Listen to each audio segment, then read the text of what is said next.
And if you don't think this is going to be the most legendary video you've ever seen on trauma, you're very mistaken, all right? I'm going to tell you things today that, hair on my chest, no one has taught you before. First important thing, you don't process trauma. You consciously don't process trauma.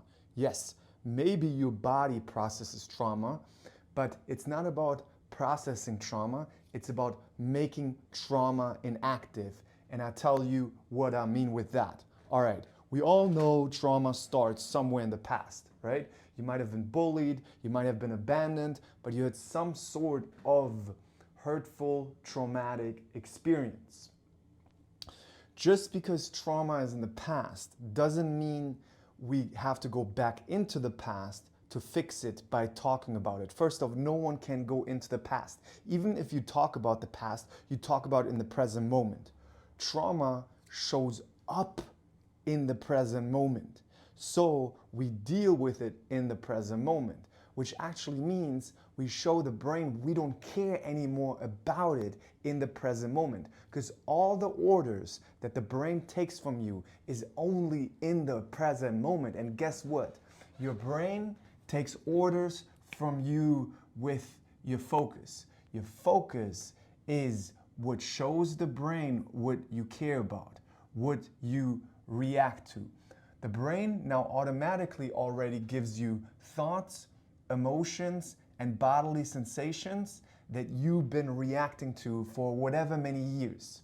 The brain has an entire data bank on what thoughts, emotions, and bodily sensations you react to. So, if you got bullied, maybe you have thoughts of not being good enough, not fitting in, not being ready yet to do something. Whatever anxiety, and it's not only thoughts, right? It's also emotions. Can be fear of abandonment, can be jealousy, can be all kinds of excessive anxiety, panic attacks, depression, any kind of emotions that you react to, the brain gives you more of. You build an entire algorithm by what you focus on.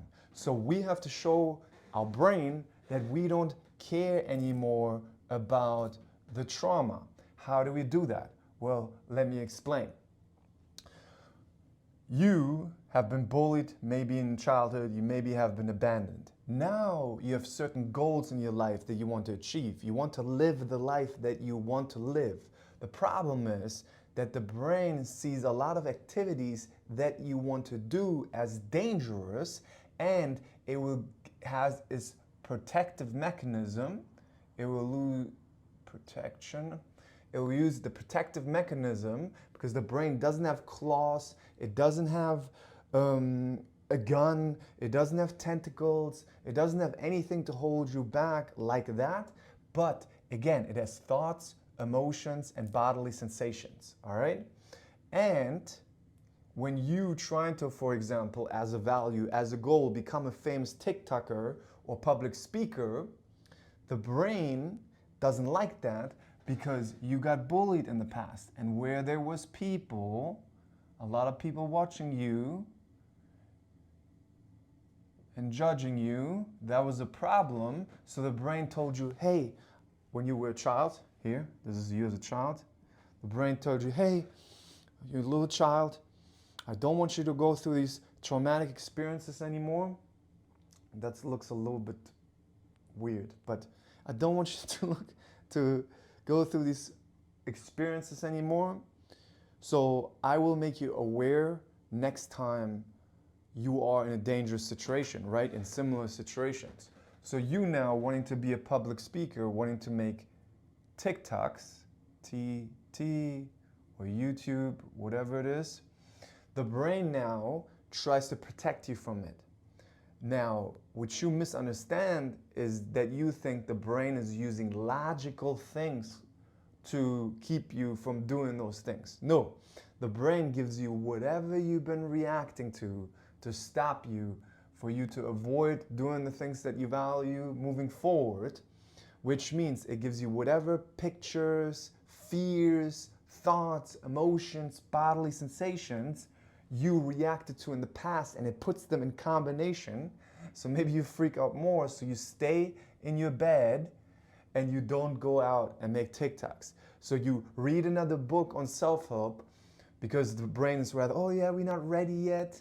Let's read another book on self-help. And the problem is if you identify with those thoughts. So we don't want to identify with those thoughts at all, because if you identify with those thoughts, you believe that you're not good enough. You believe that you're not ready yet. That's why in my book, I talk about the no brain method. The no brain method. Because when we say no brain, in the moment we say no, the brain's like, for example, you think, oh, I'm not ready yet to make a TikTok now. Oh, no brain. Then we're calling out the, oh, we're not ready yet. No brain, we're making the TikTok right now. No brain, we're walking right now. You can also do the thought say, I'm not ready yet, but I'm going to do the action anyway. And by using your focus, and this is the big thing, by using your focus, right, to do the valued actions anyway, and importantly, to do them mindfully, right, mindfully, you show the brain that you don't care anymore about those thoughts, emotions, and bodily sensations over time. The important here is mindfully, you want to spend time outside of your head while doing the valued actions. Because even if you do the valued actions and you go forward with your goals, if you still spend time talking back to the thoughts and the stories of you not being good enough and you trying to get reassurance or whatever, you're still showing the brain that this is important, and the brain gives you more of that. Does that make sense? So what you have to understand is you need to change from the emotional addictive, from trying to feel better. That's the crazy thing. You need to stop trying to feel better, stop trying to be confident first, stop trying to get motivation first, and accept all the emotions, any thoughts that come up, but make the measure of success the valued actions. If you keep the measure of success, the emotions, you will always stay on the emotional and thought engine. The problem here though is you already created that algorithm, which means don't think your brain is just going to stop giving you those emotions and thoughts. No, no, no. The brain's like, no, what are you doing? You're doing a whole new thing. This is not the protective mechanism that I created. This is not the safety mechanism. So it will continuously give you thoughts of not being ready yet. You shouldn't start feelings of wrong feelings, that this is wrong what you're doing. Crazy feelings. And if you stop and you're like, oh, there must be something wrong because I have these feelings, the brain got you. You have to be like, oh, I can have any wrong feelings and move forward anyway. If you do that over time, this is supposed to be a clock. If you do that over time and you just take up more territory, you don't have to be perfect. You just need to take up more territory. If you do that over time, you change the algorithm. You make this old trauma pattern inactive. And there's so many crybabies on the internet who are like, no, that's suppressing. You have to deal with these things. If you listen to people who regurgitate information because they learned those in university, to psychologists and therapists who never actually practically changed their brain, it's the same as listening to a broke college professor who's teaching you business. I changed my brain, and there's so many people out there who changed their brain. And I'm telling you, to get the trauma, you have to make it, get away from the trauma. To heal the trauma, you have to make it inactive. So you make it inactive with a moment-by-moment game, moment by moment. And you have to start in the beginning of the day. Because if you start your day, it's like a momentum, it's like a snowball effect that gets bigger and bigger and bigger and bigger, whatever direction you choose. If you choose rumination and talking back reactively here to the old thoughts, the old algorithm in your head, it's just going to get bigger and bigger and bigger and bigger. But if you proactively here use these values and start with values and outside of your head, trust me, in the beginning it's going to be challenging. It has to be, because you're changing the algorithm, right? It has to be challenging, but you're expecting that. You're expecting this that way. But over time, you get stronger. wonder if this is a good biceps. You get stronger and everything gets easier, which means you actually get more emotionally fit. I wonder if I can do here. Emotionally, emo fit, so to say, which means you become a bigger space for the emotions. Not only that, by actually doing the actions, you are showing that little child, this was supposed to be the little child, that you trust yourself over time. And in the beginning, the little child's gonna be screaming, no, no, no, no, no. And you just have to take it by the hand, accept the emotions, and move forward in the direction of your valued actions, mindfully.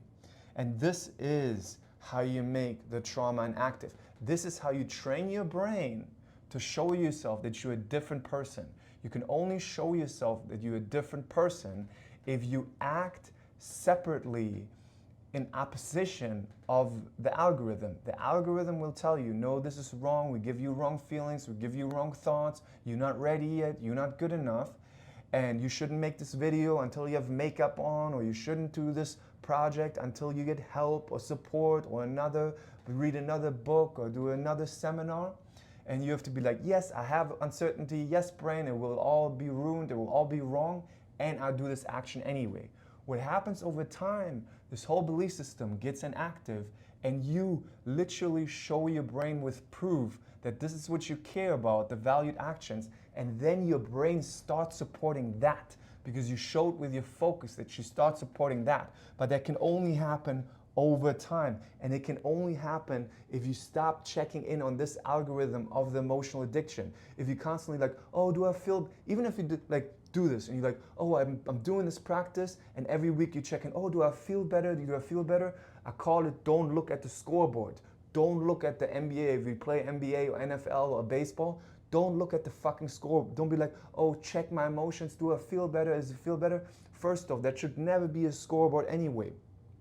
Because then the brain's like, oh yeah, so this is how I got you. I just make you guess if this is working, and then you go check your feelings constantly, and then the brain's like, oh, you love checking feelings?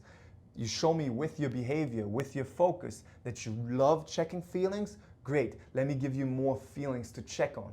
It's called compulsions. If you ever know about acceptance and commitment therapy, exposure and response prevention therapy, compulsions is anything you do to try to control feelings, avoid feelings, check on feelings, cope with feelings, and then the brain gives you more feelings to cope, to judge, to analyze, to check, etc. So that's why you want to not do that. And some people are like, oh no, you suppress it. Now shut the fuck up. You don't even know what the fuck you're even talking about. What paradoxically will actually happen is, over time, you will build a better relationship with the emotion because you're leveling out, you're balancing. This is overreacted because you kept feeding the algorithm with a confirmation bias. But over time, you are balancing out the algorithm, and then you have a healthy relationship with the emotion, but you also develop trust because you went to the gym, you built your business. Like when I made thousands and thousands, the more videos I made, the more confident I became, the more I trusted myself because I created proof. I showed my brain that even though we have anxiety, even though we don't know if we're gonna make it, we are making the videos. And then eventually I made it. So it's really the moving forward. But the important part is spending time outside of your head, because many people make the mistake that they like, oh yeah, but I think I'm moving forward, but I still have these thoughts, I still have these emotions. Then you're not doing the practice because you're still checking in on the thoughts and the emotions. So that's how you heal trauma. That's how you let go of old belief system. That's how it is. If you want to go deeper on this, emotional fitness book. In the emotional fitness book, you learn how to do the no brain method. You learn how to change from the emotional addictive engine to the valued action engine. You learn how to find your values. There's so much in there, so many tools in there. Plus, I've created animations in that book, so because visually, like here, you better understand it. It's an amazing book. You learn silent meditation. I recommend the guided meditation that I recommend that is really good. So you learn all of it. And important, you get practical tools. And you get the book in the link in the description. And peace. I wish you guys a beautiful day. comment what kind of videos you want to see about, up like what kind of videos you want to see about. Peace.